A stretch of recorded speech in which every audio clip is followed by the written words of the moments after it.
Oh, okie dokie. Right. So, Doctor Strange 2 and the Multiverse of Madness. If you've been watching all these videos, or if you're just joining us here, go back and watch all the previous videos. There's like 20 something of them now. Yeah, it's just endless. It's just an endless line of content. Just shit, basically. Sorry, I shouldn't swear. Anyway, in my Doctor Strange review, I said I had sort of mixed kind of feelings about that film. I didn't really like certain things about it. You know, but either way, I still think it's an okay watchable film. I just think it's a bit disappointing. And I do like Benedict Cumberbatch.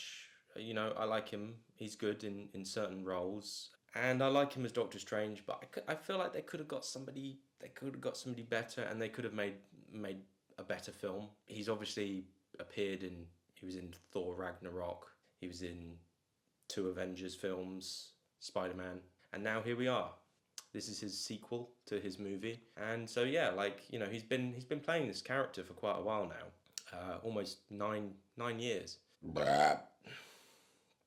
Sorry, I burped. He's been playing this character for quite a while now. I think they're going to do another one. I think they're going to do another Doctor Strange. I hope they do. So a lot of people don't like this film, and don't get me wrong, I can see why some people don't like this film. I can see why. I actually prefer it to the first one. I actually think it's a much better film than the first film. Partly, I think that's down to the direction of Sam Raimi. Like, some people say, like, oh, I can't see it. I can't see Sam Raimi's style, but I can. There's a lot of moments that you definitely go, yeah, that's a Sam Raimi shot, you know. And this film does feel like more of a horror film than most of the other MCU movies. I mean, yeah, sure, it's got like jokes and quips and stuff, and again, that's one of the things that I wish that they wouldn't do with Doctor Strange. Like, there's a bit where he jokes about, you know, when the Fantastic Four guy, the Mr. Fantastic, shows up, and he's just like, didn't you chart in the 60s? You know, and it's like, ha ha ha ha, yeah, great, yeah, good joke, well done, well done. But no, there's a lot of that.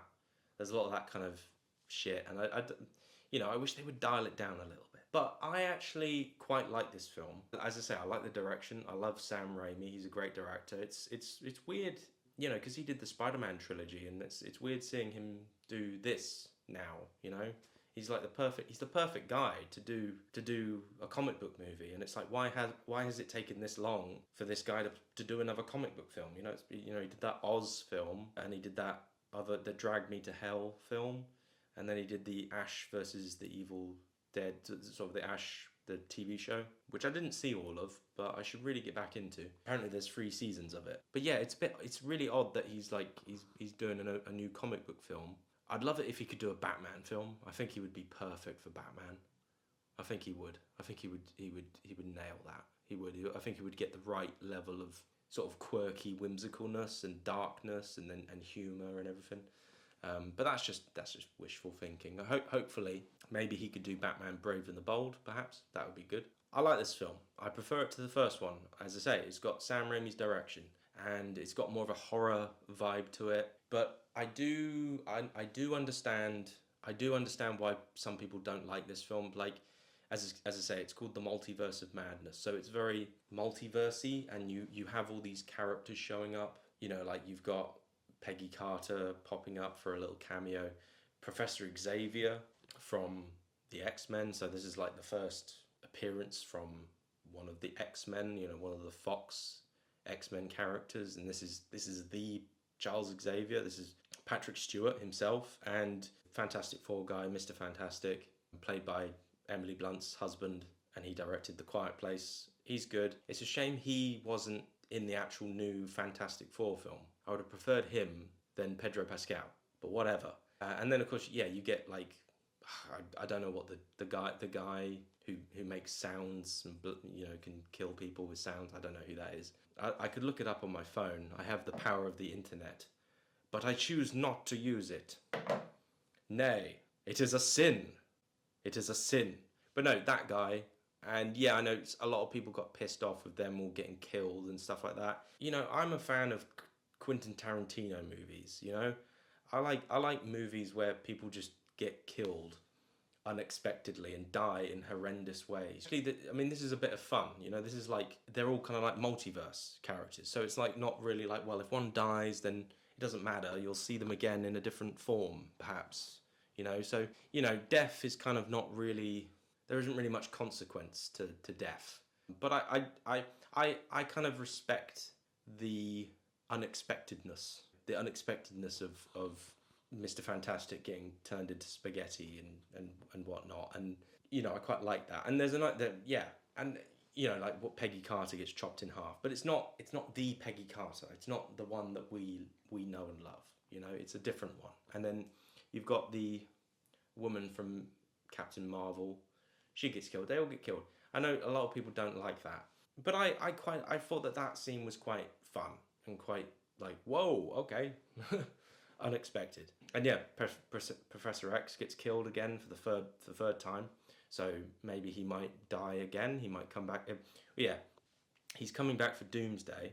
So again, there's no real consequences for death.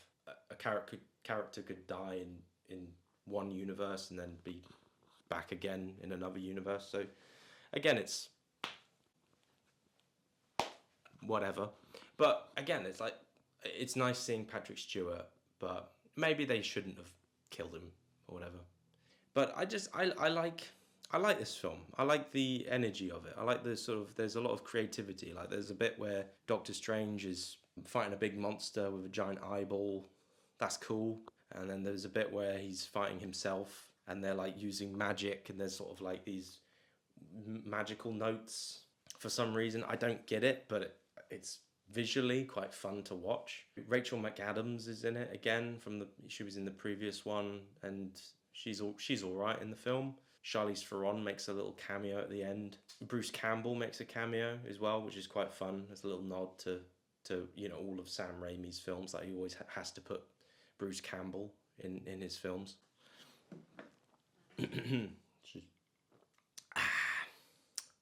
Yeah, I like Bruce Campbell. I think he's fun.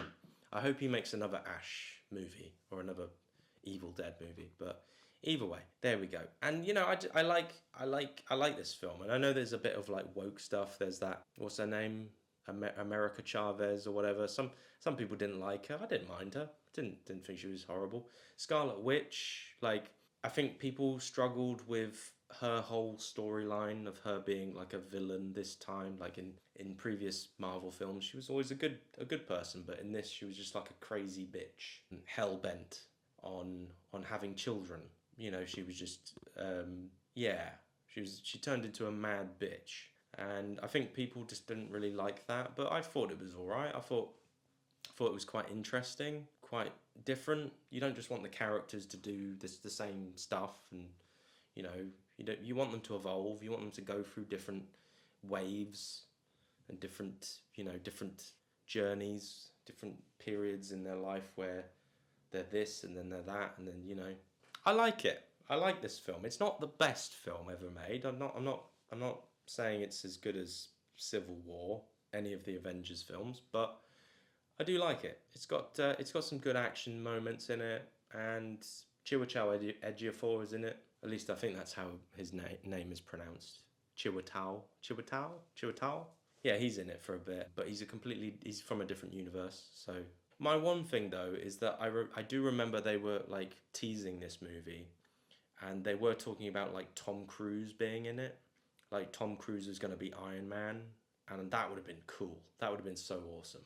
And they should have like this would have been a great opportunity as well actually to bring in a new Black Panther, like make another Black Panther actor, you know, like have him come in from a different universe, and you know that would have been pretty cool.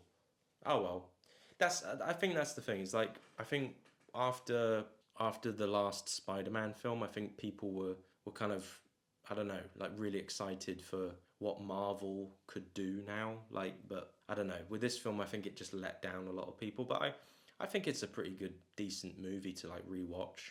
I don't understand the hate, but there you go. You know, this I would say, you know, we haven't gotten to like the next two yet, but yeah, this is a bit of a weird phase for Marvel, because it's sort of like you get a great film like Spider-Man No Way Home, then you get a film like this where it's all a bit weird, it's a bit odd. And then obviously, yeah, we'll get into it later, but like yeah, like we've got like what have we got? I'm just going to look them up. We've got Thor Love and Thunder, and then we've got Black Panther Wakanda Forever. So I may have in the next two videos some pretty big negative things to say. And I think that's the thing, is I think when a movie is really bad, it can make mid-level movies or sort of okay movies or good movies seem excellent in comparison. So maybe that's the thing. Maybe this film isn't that great, but it looks good compared to those movies. So yeah, I'm going to stop talking about this film now, but I like it. So yeah, anyway, on with the next one. Right, cheers, bye.